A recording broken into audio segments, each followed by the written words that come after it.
Om Jnanatimirandasya Jnananjanashalakaya Chakshurmilitam Yena Tasmai Shri Gurave Namah. Namo Vishnupadaya Krishna Prashraya Bhutale Srimate Bhakti Vedanta Swaminiti Namini.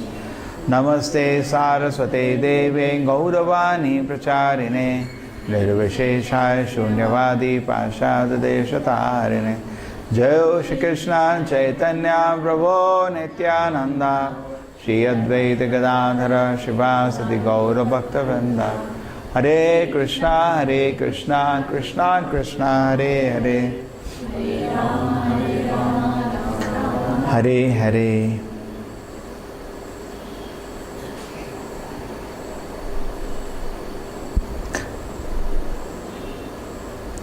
Arjuna said, "Oh Krishna, what is the situation of one who does not follow the principle of scripture but he worships according to his own imagination? Is he in goodness, passion, or is in ignorance?" That's a very important point. In fact, Prabhupada says in the purport here that go to 4th chapter, 39th verse. Here it is. A faithful man who is absorbed in the transcendental knowledge and who subdues his senses quickly attains the supreme spiritual peace. So he's saying there's something. Why this question has come? Prabhupada is analyzing why this question has come. See, there are people. One thing is that we should, whatever we do, we should do faithfully.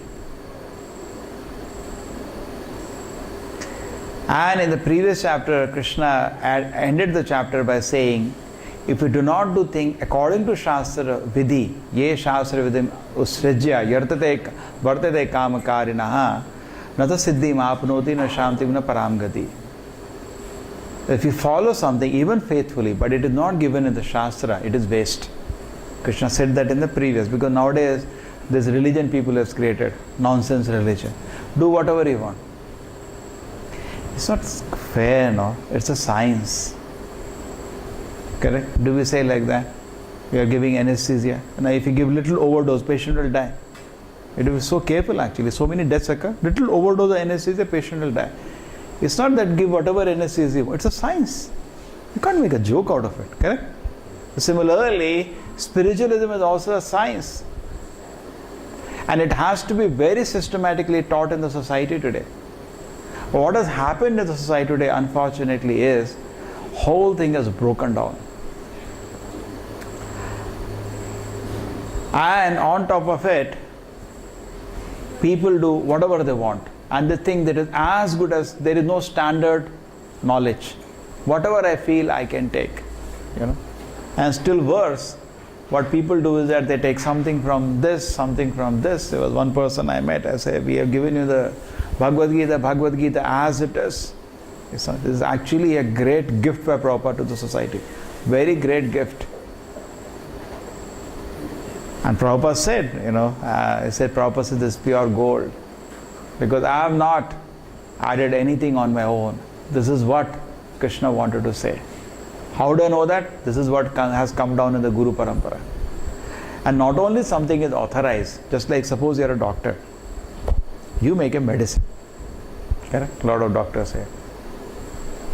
So you make a medicine now, and you say, I am qualified, I have degree from this college, and I got a gold medal in my college, and I had post graduation from this college, etc. But when you give medicine, patient dies, and what is the use? So not only a doctor should be certified, it should be effective also. So no doubt, the Bhagavad Gita as it is completely certified because it comes in Guru Parampara. It's very effective also. Prabhupada said, so many Gitas were distributed in the West before this was distributed. And this is the only time people have become devotees of Krishna. Correct? Like a pure medicine. Medicine is effective. But if you dilute it, contaminate it, it will not give the effect. So message of Krishna, Prabhupada reveals actually, through the Guru Parampara, Krishna directly touches the soul. Transcendentally, just like suppose glass is there. Correct? The light just transparently comes out. If the glass is transparent. If the glass is opaque, then light will not go through. So through a medium of the bona fide Guru Parampara, actually Krishna directly touches the heart of a receiver. Therefore these books are very special. And they are the greatest gift to the humanity, these books. So Prabhupada is explaining in the 4th chapter, 39 verse, it has been said that with the Shraddha, faithful man should be absorbed in transcendent knowledge, he will get benefit. But now Krishna concluded last chapter, he said even faithfully if you are doing, but you are not following the guidance of the scripture, it will not be any effective. In fact, there is one more verse which says, Ye shastra vidim usrijya vartate kamakarinaha naja siddhim apnoti na shantim na param gatim. If you give up shastra vidhi, well, this was a shloka which I repeated. Shruti smriti purana adi pancharav ke vidhim bida ekant ki hare bhakti utpaditi kalpate. If we disregard the scriptural rules and regulations and do devotional work, instead of giving any benefit to anybody, it will create utpad in the society. It will create disturbance in the society. So now Arjuna wants Krishna to clarify what he has said. And he said, Krishna, somebody may not follow exactly what you say in Gita. Correct? Himself he may imagine how I should worship you. What is the destination of this person? You know? Krishna delivered a summary. A small, actually Bhagavad Gita is if somebody is serious, it's nothing. In 1 week he can read the whole book. If somebody is serious, otherwise it will take whole life also, he will not read. It's not much actually. We can see, Krishna knows what is going to be a reality. It is just like all the medical books you put in one small book, summary. Because he knows, if suppose all of us are given all the medical, we will read it, never. One book you look, you will get scared. This much fat I have seen. Now I am going to medical college. Oh, wow. Terrifying it is. Now suppose if you tell me if you want to know anything about medicine, you have to read all that. We will look at that and maybe a doctor can read, I can't read. So similarly, if you look at all the Vedic literature, you pile them up. See, Bhagavatam itself looks scary. The 60 volumes, the small or the 18 volumes, all Puranas, Vedas, Upanishads, if you Mahabharata, Ramayana, you pile up, we will get scared. Maybe some sannyasi can read. It's not possible for us. That's the beauty of Krishna. He can see past, present, future. He can see this will be needed. And in a summary, he has given you Bhagavad Gita. And he created a situation. Because somebody may say, I am so busy, where is the time for Bhagavad Gita? When Bhagavad Gita was spoken? When it was spoken? When war is about to start. So you can't say time is not there, because even in that condition, Gita was heard. You may say, this is only meant for sannyasis. It was spoken to a grihastha. Many people say, Gita is, don't read, this is for sannyasis. Gita was spoken to a grihastha by Krishna, who was also playing the role of a grihastha. Correct? It was not spoken by some sannyasi to sannyasi. Supreme Lord who played in the world role of a grihastha spoke to another grihastha. It's meant for actually everybody. Everybody. So now let us see what is Krishna's decision on this fact. Now he has brought the subject in front of Krishna, who is the final authority. It's like Supreme Court gives a decision, you can't do anything after that. Even government cannot help you. Correct? Supreme Court put A. Raja inside the jail. Even government could not help him. He was the minister, had to resign and go inside the jail.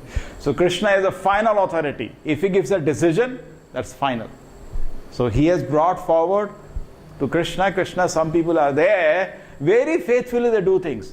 But that small Gita you give, that also they don't read. But something they imagine and they do. What is their destination? I want to know. Where you put them. So let us see what is Krishna's decision on it. Srila Prabhupada has in the purport summarized things, but let us go.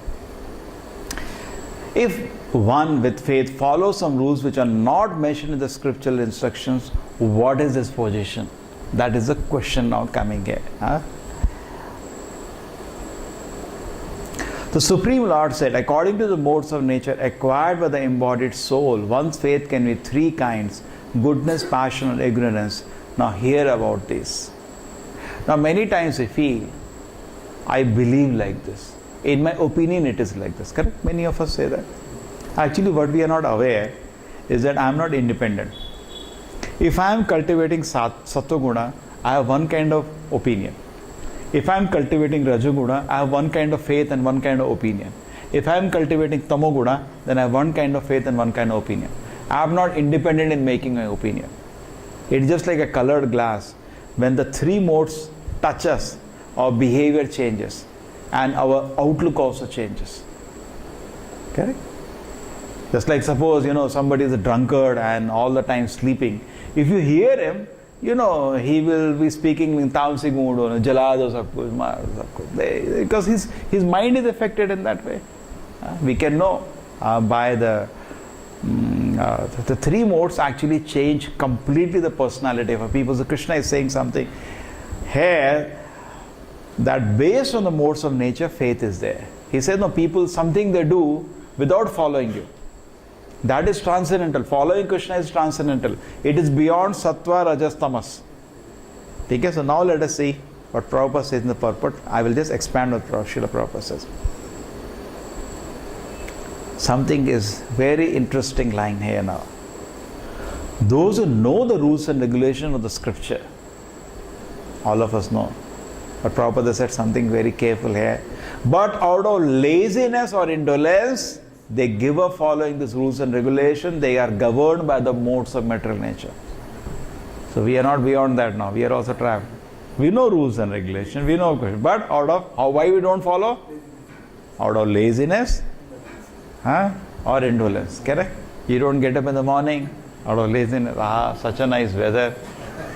You can sleep. Yeah.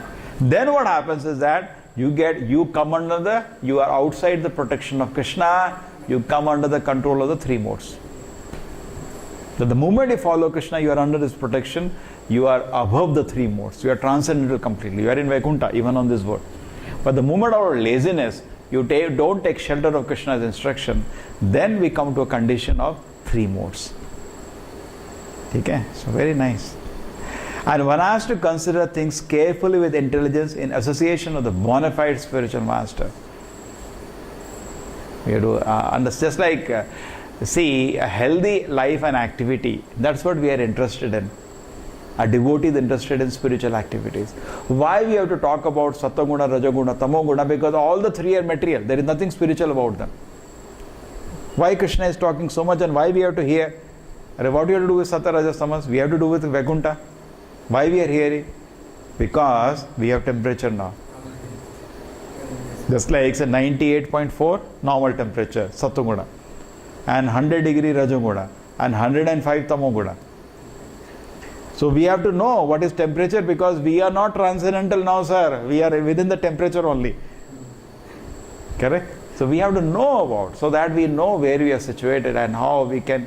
And at the same time, I am chanting Hare Krishna. That's wonderful. But you should look for a temperature also. Just like doctor gives you medicine. He is a AIMS big professor. He gives you medicine. Yeah, you take medicine. But daily you check the temperature also. If the temperature is not coming down, something is wrong. Either with the medicine or with me. True? You get a doubt? You immediately go back to doctor or not? Or doctors give medication and then we never check temperature? No. It will get all right. Doctor give medicine. No, we don't do like that. What do? We daily check the temperature. And if the temperature is not coming down, you go back to doctor. Doctor, what happened? What medication have you given? Am I taking it properly? Agreed? So there is that's why we are trying to understand Sattva, Rajas, Tamas. Otherwise, as devotees, we have nothing to do with Sattva, Rajas, Tamas. We are situated on a transcendental platform. But we are not so. Because why we are not on transcendental platform? Because we know the rules and regulations of the scripture. Because of laziness, we don't follow them. So Prabhupada says, carefully consider a thing in association with the spiritual master, who is a spiritual doctor. According to one's existence under the various modes of nature, one evolves a particular kind of faith. The living being is said to be of a particular faith according to the modes he has acquired. You see, the faith is according to the mode you are in. Just like a different glasses you are wearing, red, green, blue. Okay? So different mode, you are seeing things in a different way. You are not independent in making your faith. There are a lot of things Prabhupada speaks in this purport which are very bewildering actually. First thing Prabhupada says, he says real faith is only in Krishna. Everything else is artificial faith. Now this is bewildering, mind-blowing. Real faith is only in Krishna. You're saying no? Thus, resultant artificial faith and existence are only material. Real faith is only in Krishna. Just like we say, real devotion is only for Krishna. The rest is all, a shadow. It's a shadow of the faith we have in Krishna. Next. And Krishna consciousness is the only path back home without fear. That's the only path. Now, another thing is developing very important. Just like studies, all the people are studying.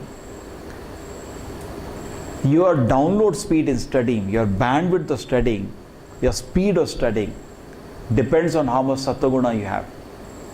Wisdom comes only in Sattva-guna. Nobody is pure Tamo-guna. He will have those people who have too much Tamo-guna, they read for 20 hours, then they learn one line. And those people who are pure Sattva-guna, like in previous time people used to cultivate, they don't need to have books. Once they hear, they remember for life. That was, whole Vedas are called Shruti. Why? Is there no need of notes? Arjuna is not telling Krishna, Krishna, slow, we have to make notes. What are you telling? I have forgotten what you told in second chapter. Can you repeat? No. Exactly. You see, this question has come because 4th chapter, 39th verse, he told something, and 16th chapter, second last verse, he spoke something different. So he got a doubt in his mind. Did he say, Krishna, can you repeat that 4th chapter what you told completely? What is our condition? 5 minutes before somebody tells phone, mobile number, and after next minute, even we tell somebody, slow, I'll note down. Even 10-digit number we can't remember anyway. Correct? Sometimes friends say, they give a number. Yeah, somewhere I have to. And sometimes we hear, now I remember, we search for mobile, we have forgotten the whole number. Within 1 second we have forgotten. Why? Actually nothing to blame, because all of us in Kali Yuga, we don't have Sattva-guna. But it's not zero also, because something we are learning, 1%, 2% is there, therefore it is going on. The moment it improves our Sattva-guna, our memory improves. Therefore, in the Vedic culture, student life was Gurukul, where Sattva-guna was cultivated. Okay. Now this Sattva-guna not only is important, not only it is very important for our learning, the Sattva-guna is the one which gives us faith. Too much Tamo-guna, people doubt, revolt against everything. Sattva-guna is needed, just like the principle is when you are learning, your bandwidth, your speed of learning depends upon how much Sattva-guna you have. Learning is only Sattva-guna. In Rajoguna you can't learn. That's why when students are in Rajoguna, they cram and they vomit. But wisdom does not develop. This is Sattva-guna. Because they need some space, no? Some RAM is needed, no? Some space is needed. If it is filled with all desires for sense gratification, then where things can come and where introspection can occur? It needs some space. When disk is full with all material desires, that's Rajoguna or Tamoguna, people can't learn. So they just forcefully repeat it and cram it somehow into their system without any understanding. That is the modern day education. It becomes like that. I also went through that, and it is very painful actually. And the process is very painful. In medicine they do like that only. You cram without understanding, no? Many times. Engineering, so we did only that. So now what happens is that just like for learning you need Sattva-guna, faith you need Sattva-guna. If sometimes we stand in front of the Lord or Srila Prabhupada and pray, when I will have the faith like the great acharyas have. Correct? Full faith. Yes, Krishna is there. And we pray when the day will come. Our faith is there, but it's like, like a butterfly, goes here, goes there. It's like not fixed. And not, see, only difference that is between us and a great acharya like Srila Prabhupada or Madhvacharya, Ramanujacharya, all this great, is faith. There is no other difference. Only faith is the difference. They also had a body, we also have a body. Correct? Everything is same. The difference is faith. The faith was unimaginable. And when you do activities in faith, it's very pleasing also to the Lord. When you do activities in full faith, it is so pleasing to Krishna. When you do activities in our situation with little faith, we give some plate in front of the Lord, we don't know God is there or not, please take. Where is the feeling? And there are the instances that devotees could make Lord even empty the plate. There are many instances because faith is full and Krishna wants to confirm to you, because actually he eats every time we offer. But Krishna wants sometimes to make devotees very blissful. He empties the plate. When Sachi Mata used to offer to Chaitanya Mahaprabhu a plate of prasadam, and she used to cry because she knows Chaitanya Mahaprabhu was a child, what he likes, and my son is not there. If he was there, he would have enjoyed all this. And she will keep the plate in front of the picture of Lord Chaitanya and request him to accept.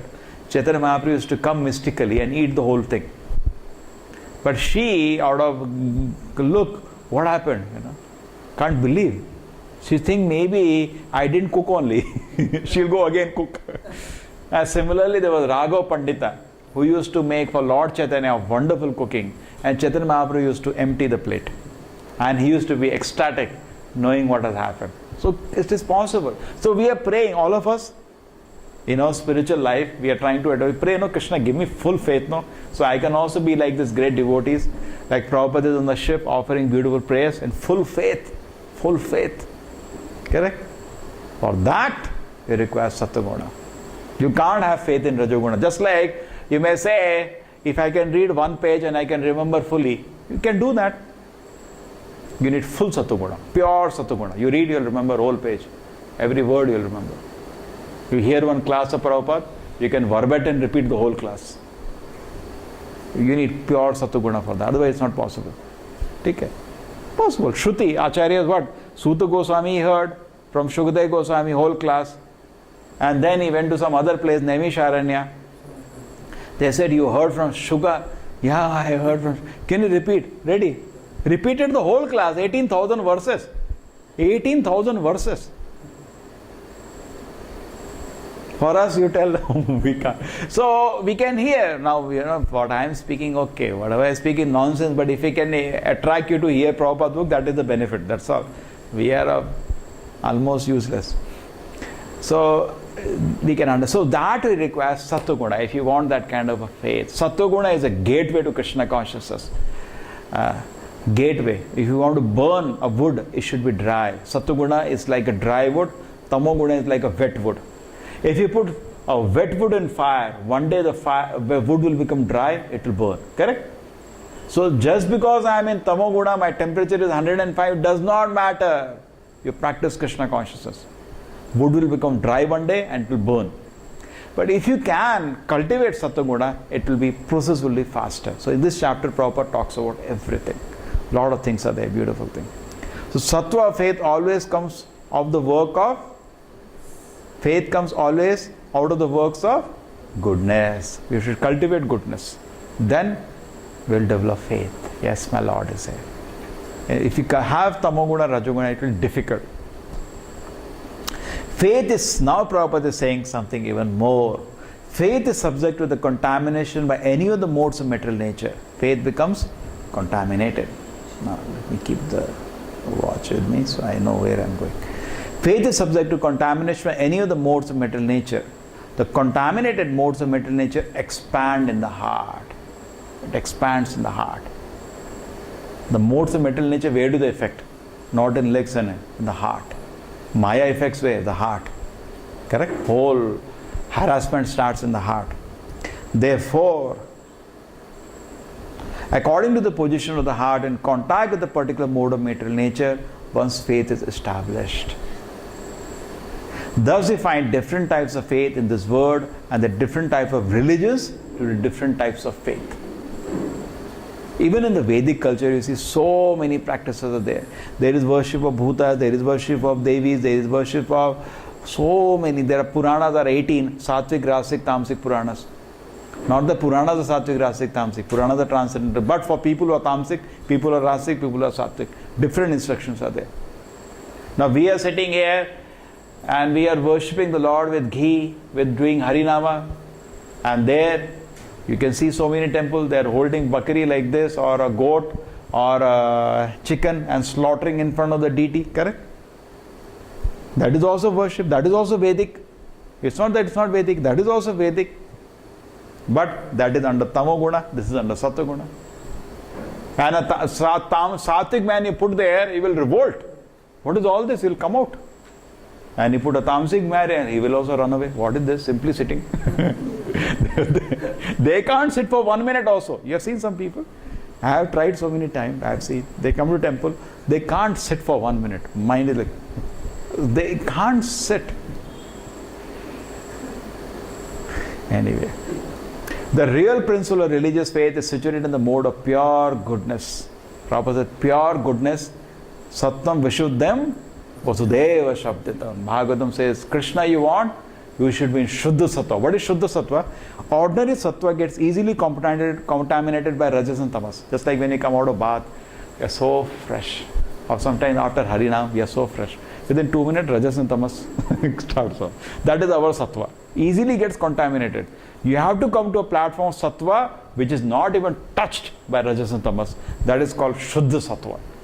Krishna will come in the heart and sit when you attain Shuddha Sattva. So it's not. When temperature is 98.4, then Krishna will come. When the heart there is any little temperature, Krishna doesn't come then. But the process you can start. But because the heart is tainted, we find different types of religious principles. Thus, according to different types of faith, there are different types of different kinds of worship. Okay? Men in the mode of goodness worship the demigod. Those in the mode of passion worship the demons. And those in the mode of ignorance worship ghosts and spirits. But where is now Krishna? Shuddha Sattva, beyond the Sattva. Beyond the Sattva.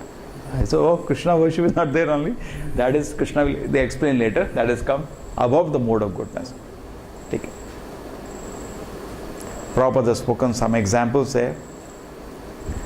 Actually, Prabhupada says, only the Supreme Personality of Godhead is worshipable. He is the only worshipable personality. If somebody is worthy of worship, it is Krishna first.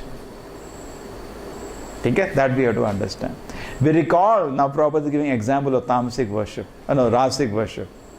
Rasic people worship the demons. Tamasic people, ghost. That's what he said, no? It's a revolution from Mangalore. This mode of ignorance worship ghost and spirit. I am not saying, Gita said. But they say some reason they have. They're protecting the land and all, but when Krishna is there, what do they need to? Krishna will protect.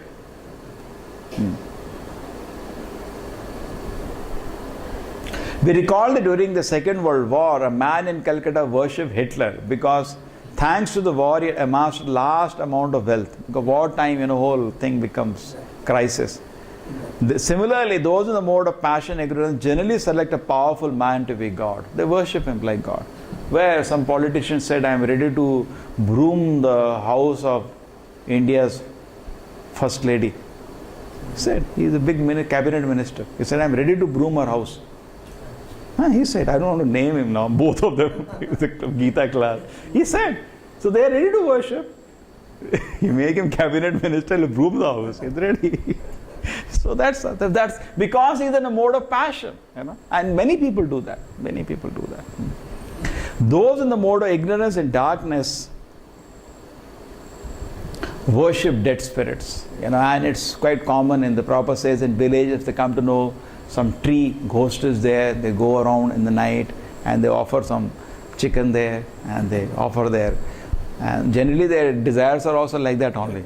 Usko maar dena, ye kar dena, wo something. These different kind of worship are not actually God worship.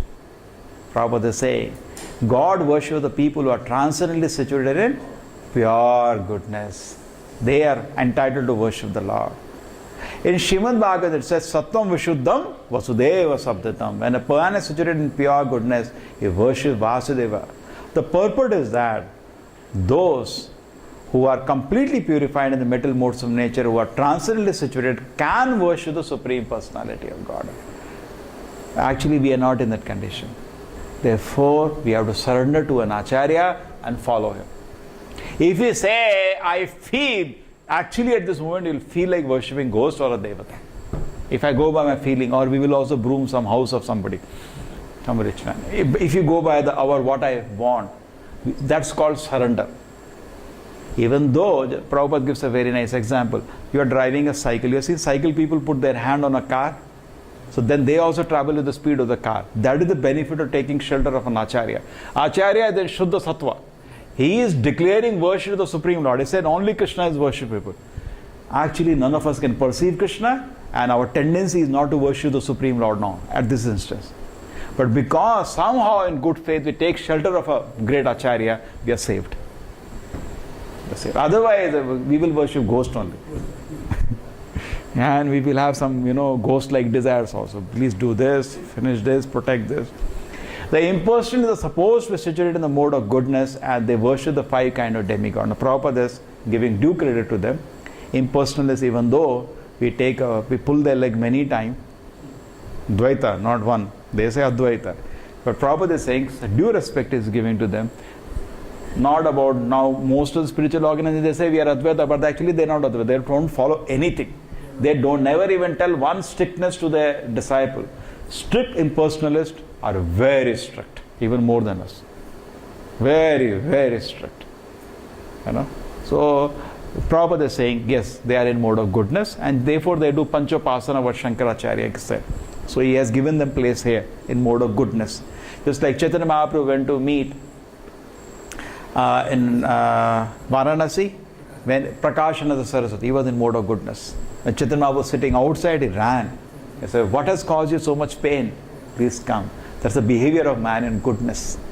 We can see actually. So Prabhupada has given them due respect. Prabhupada said actually, you see impersonalist sannyasi, pay him obeisance. It's not easy. He has given up enjoyment in this world. But he should be a genuine man. Today, mostly we will not get that. Those who undergo, Mataji, you can read the translation now. But you don't, your mic, you switch on, it will not pick up otherwise.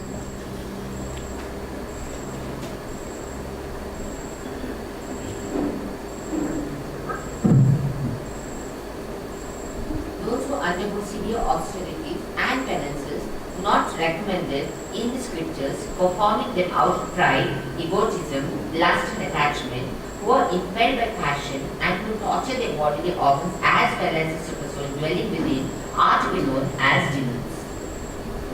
Take care. So those who undergo, now this overall is over now. Okay? Now specifically we are going one by one. Now this is a tamasic worship, where a person without the direction of the scriptures gives some pain to himself. Just like this politician, for the Telangana, some politician, almost he died. They fasted. Even Gandhi fasted. Actually, it is demoniac. It's the Lord's body, not my body. I am only a tenant in this body, correct? It's a God's gift, this body. We can't torture it. We have no right. Prabhupada says here, fasting for ulterior purpose, such as promoting a purely political end, is demoniac.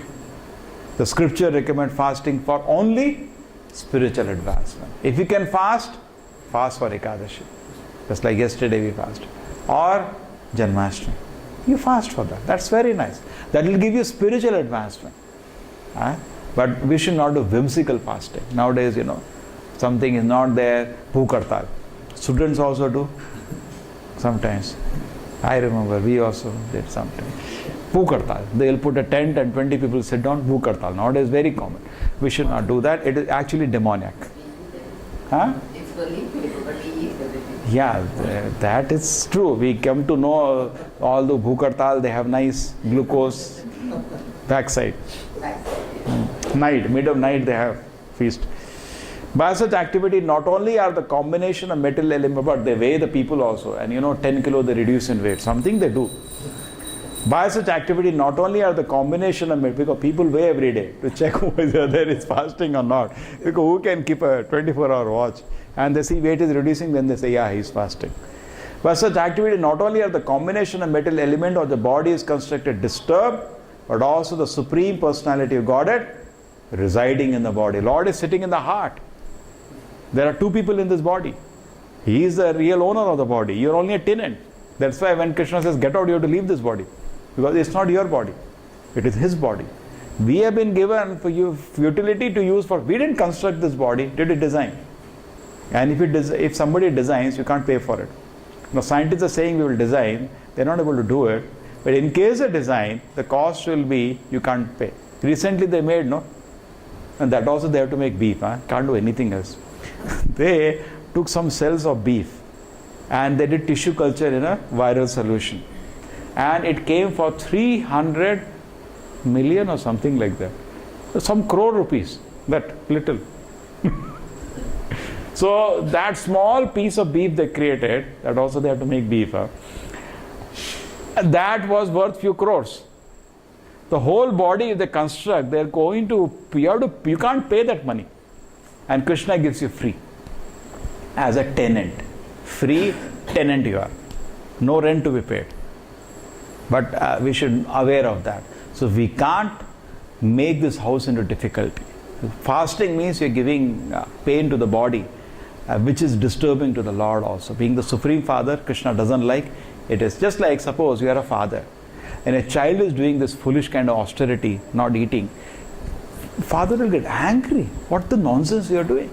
The same way Krishna doesn't like this kind of austerities. Sometimes one dies by such fasting, and it has happened sometimes. People have died also. And then the people talk about, see, nobody did anything, he fasted. Who told him? Such demonstrations are insults, Prabhupada is saying, to Supreme Personality Godhead.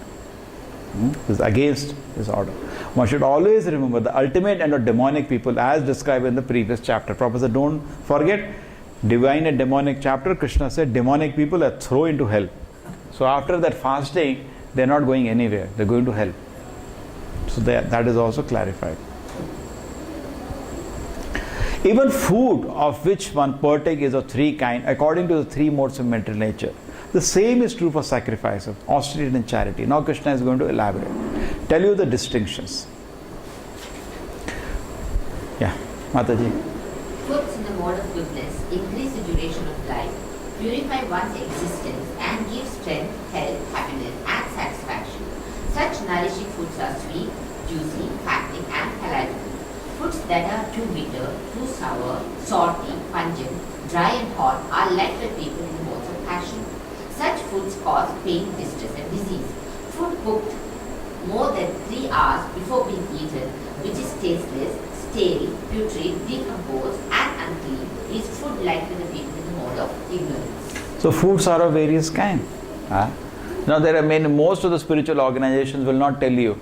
They say you can eat anything. How you can advance the spiritual life if you have tamasic ahara? Just like when a doctor gives medicine, he also gives you diet. Any doctor. This is a diet, this is a medicine. Nowadays they don't bother. I think you take my medicine, eat anything, correct? But a good doctor will not do that.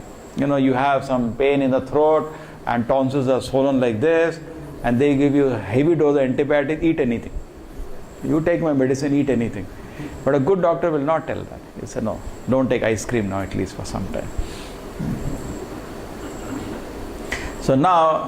So in the past, great authorities selected, Prabhupada said, those foods which are best aid health and increase one's life duration. That is sattvic ahara. Such as milk products, sugar, rice, wheat, vegetables and fruits. In fact, it is even proven medically. What we are getting knowledge, which I have been developing last few classes, is Shabda Brahmana. This is a revealed knowledge. But what we have today in the science is called experimental knowledge. It's a difference. It's a two different kind of knowledge. There is something called experimental knowledge, something called revealed knowledge. Now Krishna has said here, revealed knowledge he has given you. The juicy, fattening, palatable, correct? And but too bitter, too sour, he is giving you, and which are pungent, like putrid. Now he is clarifying. Prabhupada is spending time on the purport to clarify difference between animal fat and how to take animal. Because the moment it comes to fat, people think animal fat. Then I have to eat animals. Correct? Generally. Therefore Prabhupada understands this.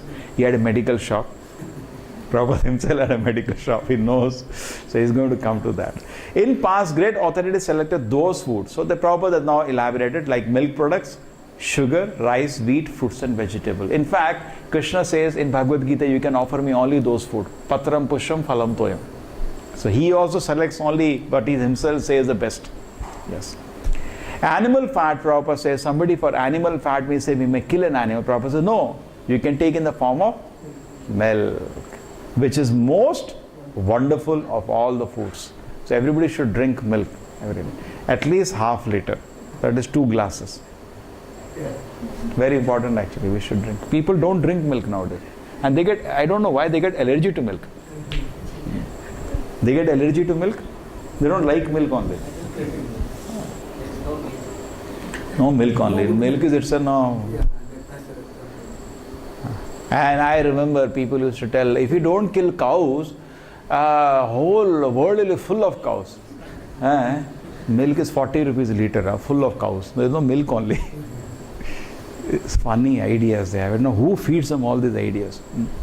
Foods in the mode of passion, which are bitter and too salty and too hot, are overly mixed with red pepper, cause misery by producing mucus in the stomach, leading to disease. Correct? Medically it's fine. It will cause ulcer.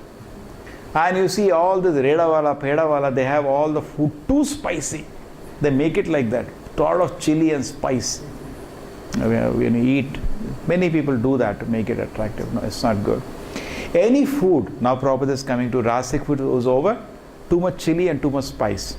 Andhra, they say the food is like a bomb. You put inside, smoke comes. I asked in one college, how do you eat food here? Sir, you know in the mess they put that pickle and chilies, they're always there. They put it on the plate like a vegetable. Because they eat so hot. You can't eat that food. Any food cooked more than 3 hours before it is eaten, that is in the mode of dark. It starts stinking already. So that is tamasic food. But Prabhupada is saying, exception is there. Prasadam. Prasadam, just like we say from Tirupati abroad, it is 1 week old, 10 days old, no problem. Prasadam is transcendental. That prasadam, we should not say it is tamasic, it becomes an offense now. Are 3 hours are over? No. Therefore, always good to eat fresh food. We should immediately cook and. Remnants of food may be eaten only when they are part of a meal that was first offered to the Supreme Lord or eaten by great saints, the Acharyas. That food is not called prasadam, that is called Mahaprasadam. It's very infecting. And you have to be careful, you know. Nowadays there's a culture. Friendship means 2 friends eat together in the same plate. I've seen so many times. Students come here and I give them, say, you can take prasadam. I come, 3 of them from the same plate. Sir, it is friendship. It's not friendship, it's tamasic it is. Even medically it's not correct. You get infected, correct or not? Sir, it's tamasic, but nowadays it's tamasic culture. I heard where, you know, somebody told me, a doctor, he had gone to Africa, one place, and then everybody had in a piece, a hand, a big bread. You know, because chapatis only in India they are made. Nobody has time. They go to bakery and buy this big bread. And in middle was a soup. 40 people are there. All are dipping in the same soup and eating. So tamasic. Just imagine. And they say they're advancing. Eaten by a saintly person, that is an exception. Okay? But it is also mentioned that prasadam should be prepared in a particular way. Now you call it prasadam. It's not prasadam. It may be just catering. Prasadam means very special. I can't just hire, just like in any festival, Udupi, they do big festival. Do they bring some laborers to cook? No. It is being offered. It can't be. We have to get somebody who is following. Prabhupada also said, when he actually, you know, in America, when so many temples opened up, what happened that a lot of Hindu families, they used to request, can we also cook? Because overall they have some devotion. Can you also cook for Krishna? So they wrote letter to Prabhupada. Prabhupada said, no, except my disciples, nobody should enter the kitchen. Prabhupada made a law. But then what happened, in India, they had a mass, India was a place where population is mass. When a temple you open, then crowd comes. It will not happen in America. The crowd is mean lakhs of people come. It happened in Vrindavan, which he opened the temple. It happened in Hyderabad, the farm community. It happened in Mayapur. They asked Prabhupada, even before this instruction, you see in Bombay they had the huge Pandal program, 25,000 people, devotees cooked. Devotees cooked, 25,000 people. All Western ladies were making chapatis or prasadam. They were waiting for Prabhupada for an exemption. So it's not that he has just thrown it like that, because it's a culture in India. You go to any temple, Katil temple, Kadir, ask them, do they allow laborers to cook? No. Some standard they have. So Prabhupada is not creating something new. You should understand the foundation, He is going by Shastra Vidhi only. Here it is said, Shastra Vidhi, without Shastra Vidhi you do something is a waste. Shastra Vidhi Musrija you can't do. So Prabhupada said, okay, for mass cooking you can have cooks. But they should follow principles as far as possible. They should be wearing kantimala, and they should be chanting. As far as possible, they should follow. Therefore, when they opened the Annamrita in ISKCON, Annamrita, they bring cooks.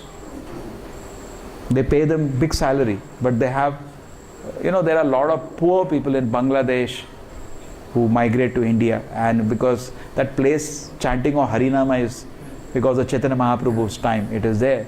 They bring from there 100, 200, all chanting. They don't allow laborers to cook. They know it can't be offered. You can't offer it to the Lord. It's not a joke. You can get a stamp, prasada, ho gaya. Then all of us can have very nice cooks. Correct? Can't we get professional cooks? And then we can have rasamalai and other thing, and we think we can imagine we are eating prasadam. You can imagine only. Krishna is going to throw the plate on your face. It's not. Therefore, even in a house, if you have a temple and you hire somebody to worship, it is considered an insult. You should worship. Correct? Some people do that. In house they have a temple, they hire somebody to come and worship. It's actually an insult. You should worship. Isn't it? We should worship. Arey Baba, what big we are. In front of the Lord we are nothing. We should go and worship ourselves. Similarly, we should cook for the Lord. But in case there is a mass prasadam distribution, we have so in house, suppose we have a big festival, you have a deity at house, you should cook. Not that you hire somebody to cook. You should cook. You are a servant of the Lord. But suppose you are holding a big function at house. Now how do? You can't cook for 200 people. You should have, but not a labor. In fact, it happened in Hyderabad in front of Prabhupada. That there was a Prabhupada that came and Prabhupada ate the food. He felt disgusting somehow. Prabhupada used to eat food very slowly. Because spiritual world means they enjoy prasada. Something Prabhupada felt. He said, this is disgusting. He said, who has eaten this? Who cooked this? Prabhupada, actually we needed some help, so carpenters we used. Carpenters, laborers. You see, for 1 hour Prabhupada blasted them in the conversation. Prabhupada went to the extent of saying that rather than helping them people are prasadam, this is not prasada what you gave, you have polluted the people's consciousness. Because when somebody is cooking with rasic, tamasic mentality, even that thing comes in the food. Therefore we don't do it. Previously it is a culture. You will not touch a drop of water in the house of a person who is eating meat. Even now so many people will not eat anything in that house. They will take some fruits and get out. They will not eat in that house. If they are worried, he is taking meat or liquor. Correct? Isn't the principle even now? Sometimes people feel, will you eat in my house? They are worried. They are worried sometimes. If they are eating meat, they feel ashamed to offer you food. Like that. Correct or not? Wasn't the principle? So it should be. And so Prabhupada is mentioning, the prasadam should be prepared in a particular way. It is not that do anything. No. You should be very careful in that. Therefore, one should, to make food antiseptic, eatable and palatable to all persons, one should offer the food to the Supreme Personality of Godhead. So it becomes prasadam when it is cooked by devotees, offered by love to the Lord, and then offered eaten with respect. Therefore, we say Mahaprasadam, at least my Lord. That's there in Indian culture. Before having food, they thank the Lord. Then it has an effect. Sometimes people feel, if I eat more prasadam, I will become more purified. Not quantity, it's quality.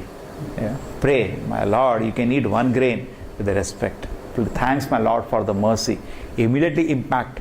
There was once example of Ramanujacharya. For his own ways, it happened like that. Some prasadam was extra, they threw in the water. So one fish took the prasadam, immediately went to Vaikuntha. So the disciple asked Ramanujacharya that we are also eating prasadam, but why we are not immediately going to Vaikuntha? He said, because you are eating with offenses. The fish made no offense. Straight went to Vaikuntha. Because he makes so much offense. Doubt is there, whether it's prasadam or not. Food like that only it is. No, I kept the plate same, it is, nothing happened. Therefore, it has no effect. When we, therefore, anything spiritual, if respect you take, it has immediate effect. Of sacrifices, that sacrifice performed according to the duty and to the scriptural rules and with no expectation of reward is the nature of goodness. So sacrifice, when you're doing, means worship of the Lord, some austerity that you're doing, some ritual that you're doing. The sacrifice is referring to the ritual, like a homa. When it is done as a duty, I'm supposed to do. As Shastra says, I am supposed to do. I'm not expecting anything. Just like, the people come nowadays, who was telling, Kesha was telling, at home there was some homa, some puja was there. And he gave just 500 rupees. In front of public, that Bhadru was silent. He went home and he called, that was too less, you have to give me 1,000 more. Now, if you do like that puja, that is not sattvic, that is rajasic. Worship of the Lord should be done without expectation of reward. Somebody gives dakshina, it's okay, but then it cannot be business. Whatever he gives. Just like we went one college, Kokarnatheshwara, they have started on Bhatru since the Homa. They're teaching how to do Homas. So I said, anybody is joining. Arey, very popular. And after graduation, they are in high demand. They know how to chant the mantras and they have good income. So Prabhupada says now, directing us, one should go to, see, that is very unique about Srila Prabhupada. In his purport, he is giving orders, he is giving directions. That's an acharya. One should go to a temple or church as a matter of duty, offering respect to the Supreme Personality of Godhead and offer flowers and eatables, not asking anything. My Lord, I am your servant, it's my duty, I am giving obeisances to you. Not that I have come because I am expecting something. But that sacrifice performed for some material end or benefit or performed ostentatiously out of pride is in the nature of passion. O chief of the Bharatas. Sometimes the rich people do that. They'll organize a big homa. They'll organize 100 people who are chanting some mantras. Basically for a show. He doesn't want to. He wants to show to everybody. I am so rich. I am so famous. Useless. Sacrifice ritual performed for elevation to heavenly kingdom for some material benefit in this world is of the nature of passion. And that sacrifice performed in defiance of the scriptural injunction in which no spiritual food is distributed, no hymns are chanted, no remuneration are paid to the priest, and which is faithless, that sacrifice is the nature of ignorance. Ignorance means in that ritual, first thing, no prasadam distribution. Without prasadam distribution, it is useless. Always, any festival, prasadam distribution should be there. Prasadam is not there. Kadame, this should not be there. Lord's house, there should be no shortage. Vishnu is there, means Lakshmi should be there. Lakshmi is not there, means Vishnu is also not there.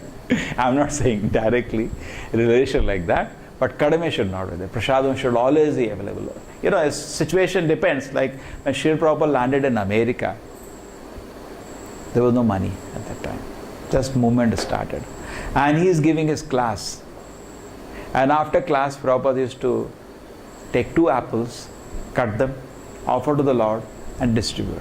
Some prasadam should be distributed, at least a piece of apple. But without prasadam, no spiritual program should end. Some prasadam should be there always. So I noted that. Hymn should be chanted. And some dakshina is given always. That's all there that people know.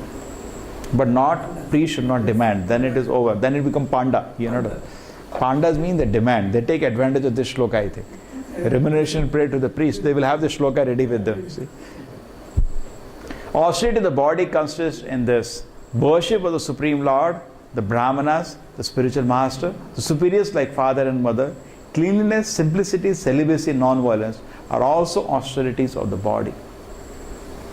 These are austerities of the body. What are the austerities? Worship of the Supreme Lord. The body should bow down to the Lord. And to the elders, to the saintly people, and definitely to father and mother. Nowadays is nobody bows down to parents. I think our times of touching the feet of parent was so common. Nowadays, every day you have to get up, first do that. Even we see Yudhishthira Maharaj every day used to get up and pay respects to Dhritarashtra. Every day. And some words, how are you? So everything is fine. That was the culture. Cleanliness, simplicity, celibacy, non-violence are also. Cleanliness, keep the body clean. People don't take bath only nowadays. You can't believe, time is, in my once what happens, I ask students, why you come for my program so late? You know what they told? Sir, when we come for your program, we like to take bath, because we don't take bath the whole week. And we are not so used to taking bath, it takes a lot of determination to go inside bathroom. And therefore it becomes late. They used to come 1 hour late because they take bath that time. Other time they adjust by cents. It's even in a country, see, if there is a cold country like Russia, we can understand that. They imitating mean they want to imitate everything of the West. There it's ice cold and somehow they adjust, okay, it's not a good there also, it's not good. Prabhupada forced the disciple even in there to take bath every day. But in India, just imagine, tropical country where you sweat so much, not to take bath, at least we should take bath 3 times, but not to take bath is, can't understand that, how tamasic it has to be. So cleanliness is very important. Simplicity, person should be very simple, no duplicity. Celibate, yes, we should keep also celibate. Prabhupada explains celibacy. And nonviolence or austerity to the body. Don't hurt other people with your body, don't hit other people. Even in married life, sex is only sanctioned within marriage. That is also called celibacy. It's called grihastha brahmachari.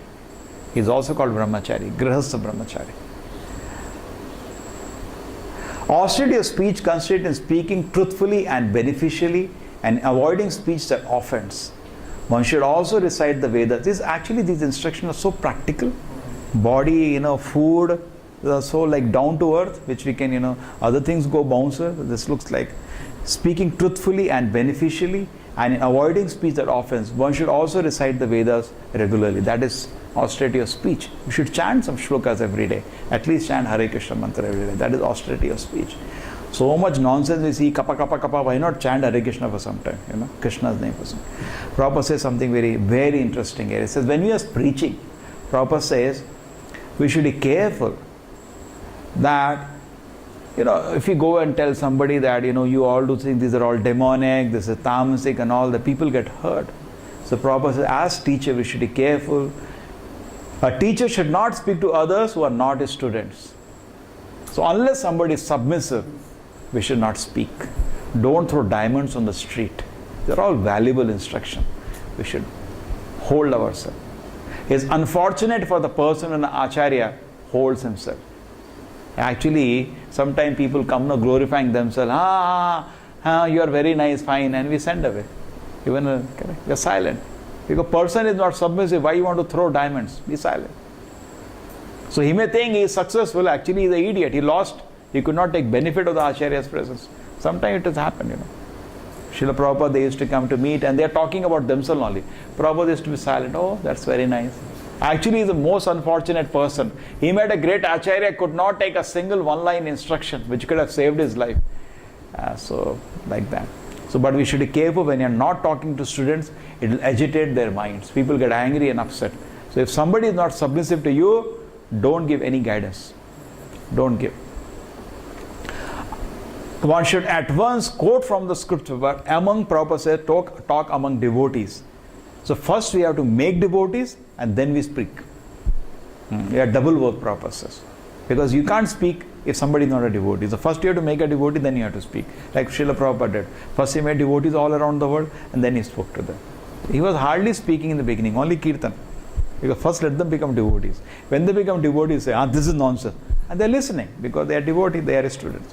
One should quote at once from the scriptural authority to back up what he is saying. So whenever you speak in spiritual circles among devotees, just like in a court, you have to keep quoting this section, this division. You have to quote.